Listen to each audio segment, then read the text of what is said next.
Too late for love and hate. On my wedding day, my half-sister vanished, leaving behind a suicide note. It claimed that once I married into the Hawthorne family, I'd have her sent to Myanmar's northern regions rather than let you have meat orchard and killed there, she wrote. I'd rather end it myself. Upon hearing this, Gabriel didn't hesitate to mobilize all Hawthorne resources. He found her at the seaside, sobbing uncontrollably, and pulled her into his arms. When he turned to face me, his expression was, "I see you, Ray, so fond of northern Myanmar. I'll send you there." 3 years of inhuman torture followed. I was treated like an object toyed with, traded, my organs nearly stripped from my body. The final straw came when I watched my newborn baby, still in swaddling clothes, being smashed to death before my eyes. My heart died that day, yet Gabriel sent for me, bringing me back to Hawthorne Manor.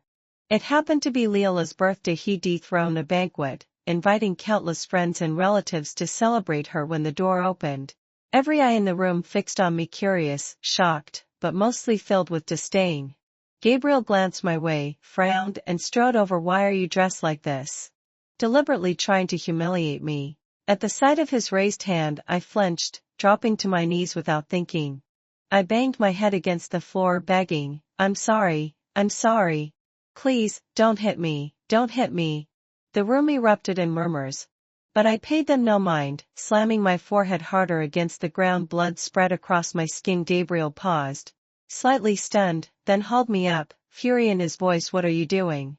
Before I could speak, Leela giggled behind her hand. "Sister, who knew a trip to northern Myanmar would sharpen your acting skills? One might think you'd been training in Hollywood. It's true the place is chaotic, but you're still Mrs. Hawthorne, Gabriel's woman. When he sent you, he made sure to give instructions. These 3 years, you probably just did some chores, living a life of ease. Why put on such a show now?" Gabriel's face darkened. Without a word, he slapped me. "I sent you there to learn discipline, to fix your attitude, and you come back with these cheap tricks." The guests, quick to read the room, let their disgust show openly. Gabriel's kindness is wasted on her. She thinks being Mrs. Hawthorne lets her act high and mighty. I remember Gabriel sent her because she threatened to send her own sister there first. He only wanted to teach her a small lesson. Disgraceful. Gabriel would never truly mistreat her. This little act proves she needs harsher punishment. I clutched my stinging cheek, longing to defend myself. I wanted to tell him I wasn't acting. I'd endured unspeakable abuse, daily beatings, a kidney carved out, sold as a slave when I refused to sleep with clients. They broke my limbs and destroyed my vocal cords. To them, I was just merchandise. Over 3 years, I lost count of the men who violated me. The pregnancies that ended in miscarriages or newborns sold for their organs when I could no longer bear children. They ripped out my uterus. All I wanted now was a divorce, a chance to live, but my mangled throat could barely squeeze out a coherent sound. Leela shook her head, feigning sympathy. "Sister, your acting is impressive, but read the room with so many guests here. Drop the games." The crowd echoed her. Any doubt about Gabriel's feelings for his wife vanished. Leela clearly held the power to curry favor with him. They curried favor with her. How is the older sister less sensible than the younger? Why did Gabriel ever choose her? Rumor has it she saved him when he was in trouble. Leela's eyes widened in feigned shock. "Oh, my sister, so when you said you rescued a sucker, this is what you meant?" Gabriel's already grim face turned deathly pale. He fixed Leela with a stare, enunciating each word. "Say that again." Sister came home bragging about rescuing a man, saying she could tell he was a rich heir, but she pretended not to know, just to make him fall for her. She said if he'd been poor, she'd never have bothered. The room erupted again. Gabriel's hand clamped around my throat, slamming me to the ground. "Is this true?"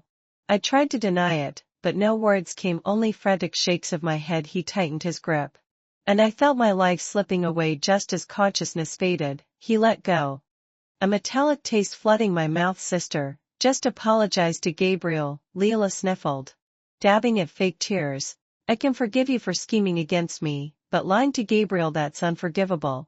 Gabriel patted her back reassuringly, his eyes soft with a tenderness once reserved only for me. Then he turned his gaze icy again.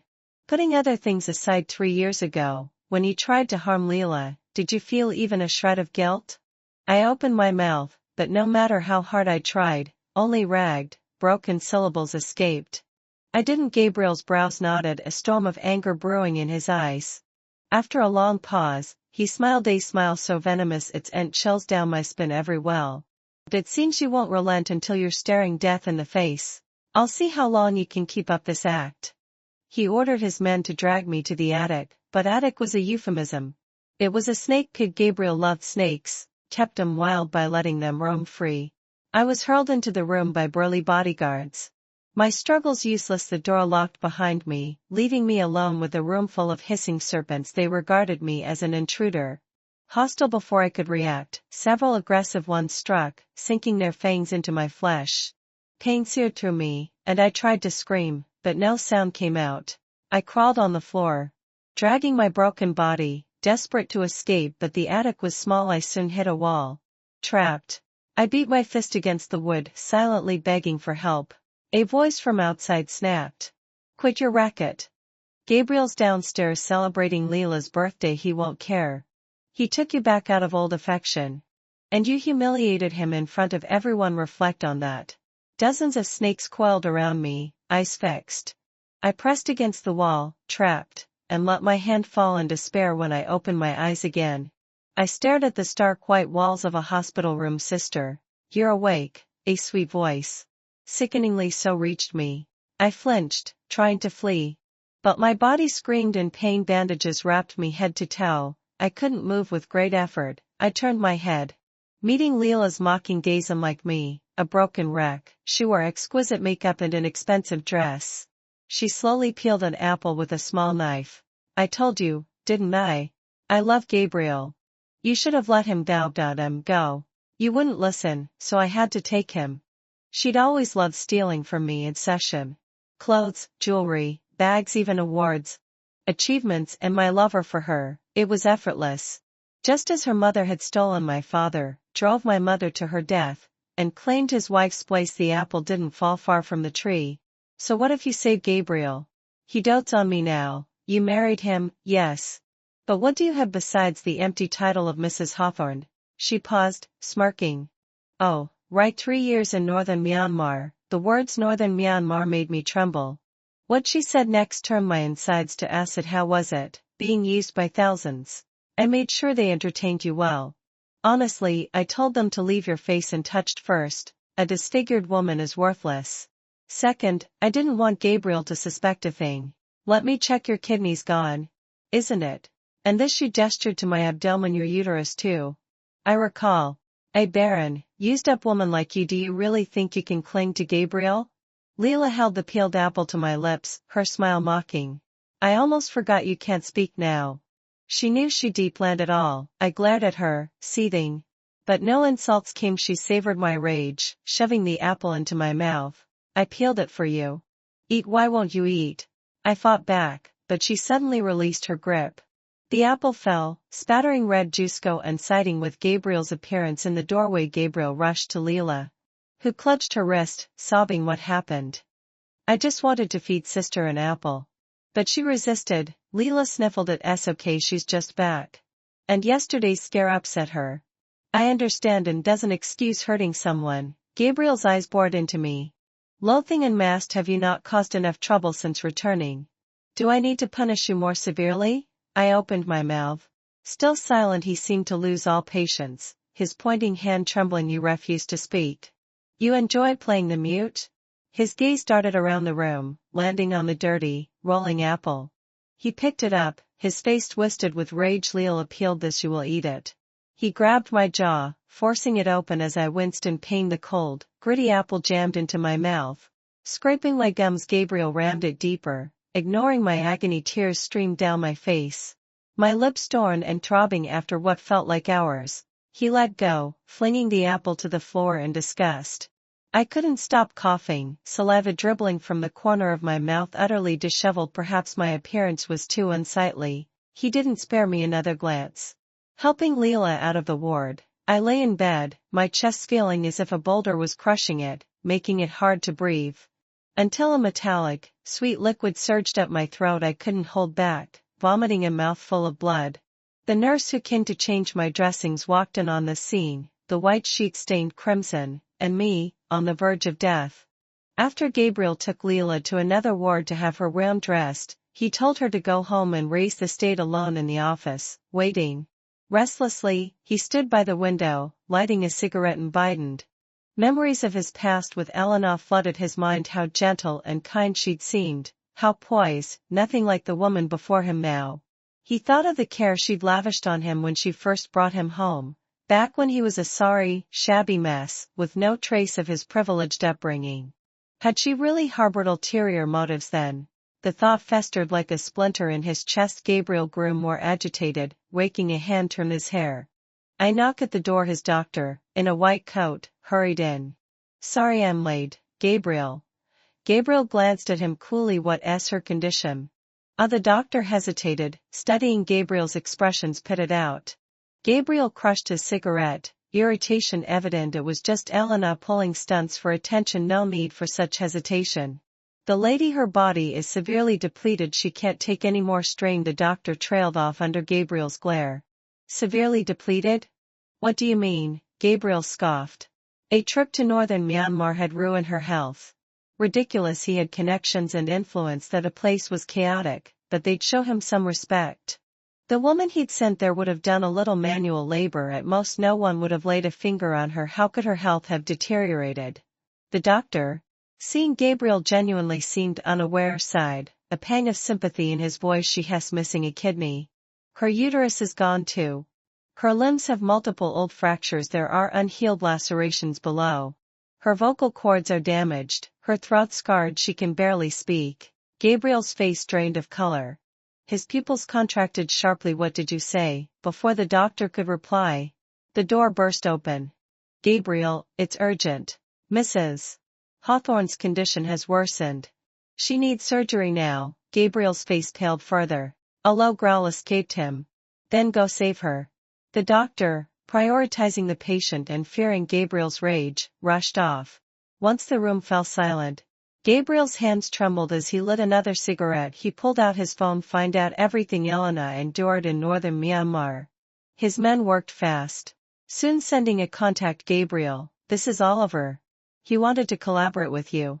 He was the one taking care of the lady in northern Myanmar. Gabriel glanced at the name, then ordered, bring him to me. He's still in northern Myanmar. Tell him if he wants the deal, he'll come now. Yes, sir. Oliver had long coveted a partnership with Hawthorne. When we're keen that Gabriel wanted to see him with a potential deal. He didn't hesitate to book a flight. Fresh off the plane, he was escorted to Hawthorne Manor by burly bodyguards, who led him to Gabriel. Gabriel sat on the couch, not even lifting his eyes as Oliver entered. Oliver. He addressed him brusquely. Oliver dared not slack off, forced a smile. That's me. Gabriel, a pleasure. He extended a hand, but Gabriel ignored it. Not even offering him a seat. Oliver awkwardly withdrew his hand, standing. Gabriel, you wanted to see me about. I hear you looked after Elena in northern Myanmar. Oliver froze, then realized why he'd been summoned. Yes. Following your instructions, of course. He studied Gabriel's face, which remained impassive. Eyes lowered. Tell me how you looked after her. Oliver, assuming Gabriel approved of his handling of the woman, grinned. I always go all out for your orders, Gabriel. Like when you had me sell off her unneeded organs. Then peddle her as a slave. Stubborn thing. She was refused to serve the clients at first. We broke her limbs. She couldn't fight back. But she kept screaming obscenities. Good thing you said to keep her alive. Someone that disobedient, normally, we'd have torn her apart. So we slit her vocal cords. Can't scream if she can't make a sound. Funny, isn't it? Women need taming. No matter how arrogant, a little persuasion and they fall in line. Oliver prattled on, oblivious to the darkening aura around Gabriel. Gabriel's fists clenched, his voice gritted as he fought to contain his seething rage. Go on. What else? And that woman was quite fertile, got pregnant with sons several times. Some didn't make it though. The ones that did, we sold them off. Of course, when she couldn't conceive anymore, we had her uterus removed. Gabriel finally looked up, fixing him with a stare. Did you touch her? Naturally she had some looks. So on her first day Oliver's words choked off. He'd met Gabriel's gaze fiery red.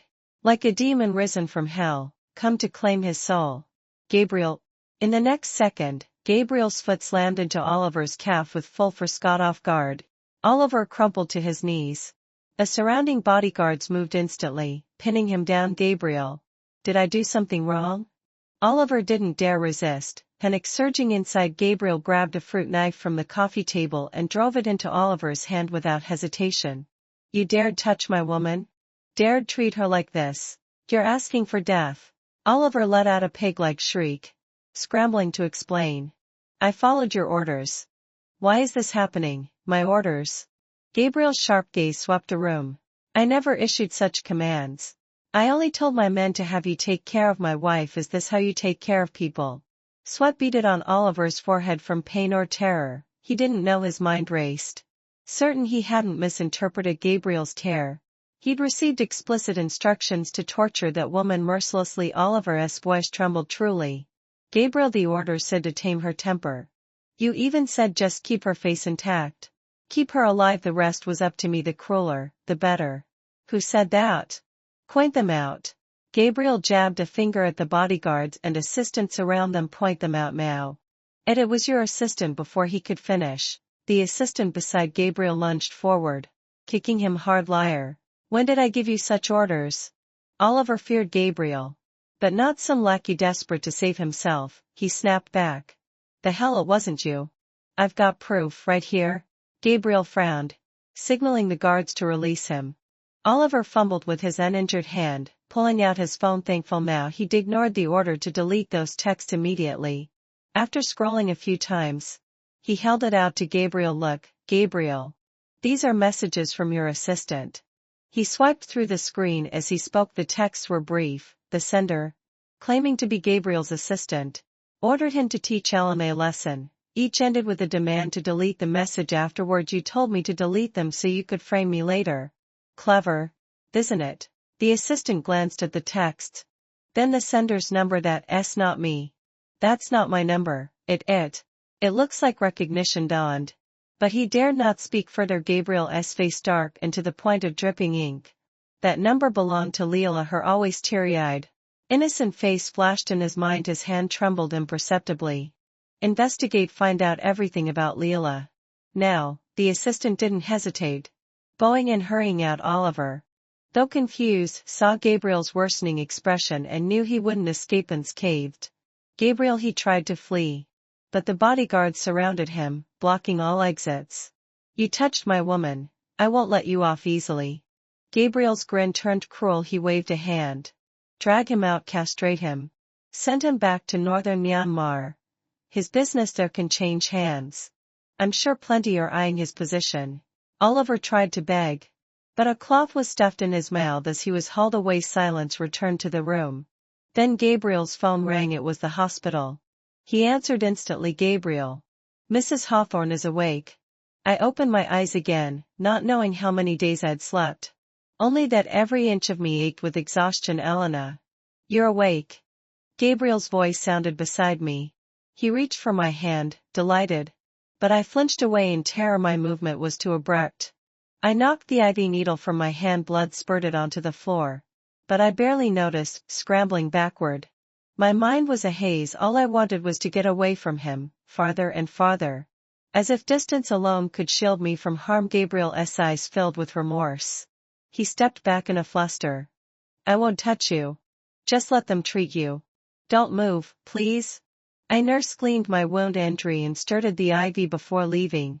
She hesitated, then advised. Gabriel, the lady's mood is unstable. She's just been rescued, still weak. Try not to upset her. What to upset her? What should I do? Take it slow. She sighed. Best to let her recover first before trying to talk. Gabriel watched me huddle in the bed, trembling. He hadn't truly looked at me in so long. He hadn't noticed how emaciated I'd become. The oversized hospital gown hung loose, empty. He'd never noticed the countless scars crisscrossing my body, nor the unnaturally pale hue of my skin. It was only now, as if roused from a long dream, that he truly saw them, fighting back the ache in his chest. He ordered, find the best nurses and psychologists. Do whatever it takes to help my wife recover. He glanced down at his phone. His assistant had sent a file detailing every traceable moment of Leila's life. Gabriel scanned it quickly, his grip on the phone tightening until his knuckles whitened. He suddenly wrenched open the ward door, pausing to look back at me, reluctant to leave. Elena, I have to go out for a while. Wait for me. I will avenge you. Every pain they inflicted on you will be returned 1,000 lad. I didn't respond, just stared at the floor in silence. Gabriel's footsteps faltered. He turned to the nurse. Can her vocal cords be healed? We'll do everything we can, but it's been too long. Recovery will be slow, he nodded, then laughed, lingering at the door for one last look. Only when he was gone did I lift my head, expressionless. My heart had long since numbed, unable to feel anything. Gabriel went straight to the apartment he'd bought for Leila. When she saw him, her smile hadn't fully formed before a slap sent her crashing to the floor. Gabriel, what are you doing? She clutched her cheek, staring up at him in disbelief. Gabriel looked at the face that had once moved him, now filled with loathing. He'd first noticed Leila when he'd given a lecture at her school. She'd approached him, claiming to be Elena's sister. Over time, she'd perfected the role of the understanding confidant, casually mentioning how Eleanor resented her for stealing their father's love, how she'd bullied her relentlessly, especially after their parents died. They say crying children get candy. Staring at her tear-streaked, innocent face, Gabriel had gradually believed every word. But now, that face only made him sick. What am I doing? He sneered. I should be asking you, what did you do to Elena, using my name? Leila's face drained of color. She knew the truth was out under the care of nurses and doctors. My body and mind slowly mended. I hadn't seen Gabriel in over 2 weeks. The day my therapy session ended, he walked in. Weariness clung to him like a shroud. I'd never seen him so disheveled at the sight of me. A flicker of joy crossed his face, quickly replaced by nervousness. When I didn't recoil as I had before, he inched closer, hesitantly. He sat beside me, reaching out as if to touch me, but I subtly shifted away. I met his gaze calmly. Thanks to treatment. My voice had improved slightly, though speaking still hurt. I forced out broken words. Gabriel, I want a divorce. Gabriel had lit up at the sound of my voice, but his eyes dimmed the moment he registered my words. Elena, you're still angry, aren't you? Don't worry. I've avenged you. He pulled out his phone, showing me a video. A bloodied woman crawled on her knees, reaching out for mercy. Please, let me go, I'm sorry. I shouldn't have done it. Please. I recognized her only by her voice. It was hard to connect this creature to Leila. I sent her to northern Myanmar. Broke her limbs, ruined her face, let her feel 10 times the pain you did. Now she's lost everything. She has to service 100 men a day. I won't let her die. I'll make her live, conscious and suffering, Triderado, forever. Since she loved it there so much, I thought she should savor it. All the men who hurt you, they've been dealt with too. Gabriel looked at me tenderly, but as I stared at the woman on his screen, my stomach lurched. He thought I'd feel joy at Leila's agony. Instead, it dragged me back to those 3 nightmarish years. I doubled over, retching. Gabriel put away his phone, reaching to pat my back. But I shrieked. Don't touch me. My voice, still raw, came out as a harsh, grating croak. Gabriel froze, helpless and frightened. Divorce, I repeated, struggling to form the word. Elena, can't you give me a chance to make it right? I swear you could've. Checked. It was never hard. My eyes held his steadily. Gabriel liked to claim he'd been fooled by Leila's lies, but with his power, he could have uncovered the truth long ago. He just hadn't cared enough. He'd never loved me that deeply. Gabriel stared at me, his eyes reddening, until tears spilled over. He knew we were done the next day. Divorce papers arrived, delivered by his assistant. Gabriel didn't show. I glanced at the terms. He transferred most of his assets to me. These are Gabriel's apologies, please, take them, the assistant said. I didn't hesitate, signing my name at the bottom. Gabriel knows he can never make amends. He says he'll never bother you again. He hopes you'll live well. I closed my eyes warily, saying no more. 6 months later, having fully recovered, I bought a plane ticket and left the city. Gabriel, true to his word, never appeared in my life again. The next news I heard of him came a year later. Reports said he was under investigation for conspiracy to murder and illegal transactions. Before the case concluded, he committed suicide in prison, driven by guilt. Reading the news, I felt nothing. He was my past chapter, buried with all that had come before. My new life was just beginning. Gabriel's extra chapter. Once, I thought I had everything, but it wasn't until I lost Helena that I realized I'd thrown away my most precious treasure. When Elena first returned to Hawthorne, I was filled with anger and disgust. She wore rags, looked a mess, and her behavior in front of everyone shamed me. Leela's words only convinced me she was putting on a show. I didn't notice her wounds, her suffering. Blinded by my own resentment, I ignored it all. When I slapped her, I didn't see the despair in her eyes, only a challenge to my patience. That day in the hospital, when the doctor listed her injuries: missing kidney, lost uterus, fractured limbs, damaged vocal cords, something in me shattered. Those cruel facts were knives tearing through my chest. I thought it was a punishment, but it had been torture. I investigated frantically, determined to uncover the truth. When Oliver stood before me, bragging about how he'd tormented my Elena, rage consumed me. I wanted to kill him. He'd dragged her into hell, but the worst blow was discovering Leela was behind it all. Staring at the evidence, I couldn't reconcile it with the cheerful, innocent girl I'd known. I hated her, but I hated myself more. For being blind, for failing to see her true nature, made her suffer as Elena had. I thought it would help, thought Elena might forgive me, but when I saw her again, her indifference cut deeper than any blade. She didn't love me anymore. She didn't even hate me when she asked for a divorce. I was in despair. I showed her Leela's misery, thinking she'd feel relief, but she etched uncontrollably. Only then did I realize I'd only dragged her back into those nightmares. Her scream of "Don't touch me" was a hammer to my heart. We couldn't go back. I'd destroyed us. I signed the divorce papers, giving her most of my assets, the only amends I could make. Staring at her signature, memories flooded in, the life I'd wanted with her, the happiness I'd squandered. After she left, I unraveled. I neglected the company, drowning in regret. I replayed every what if. If I'd trusted her, cared for her, would things have been different? But there are no ifs. When the company's dirty deals came to light, I didn't fight. I didn't care anymore. In prison, I relived every moment with Elena, the good ones, now poisoned by pain. I knew she was living her new life, while I rotted in this cell paying for my sins. I couldn't face the future. I didn't deserve to. Taking my own life felt like mercy. Maybe in another life, I could make it right. Maybe I could love her properly, but that's all it will ever be. Futile wish, my life, destroyed by my own stupidity and blind trust.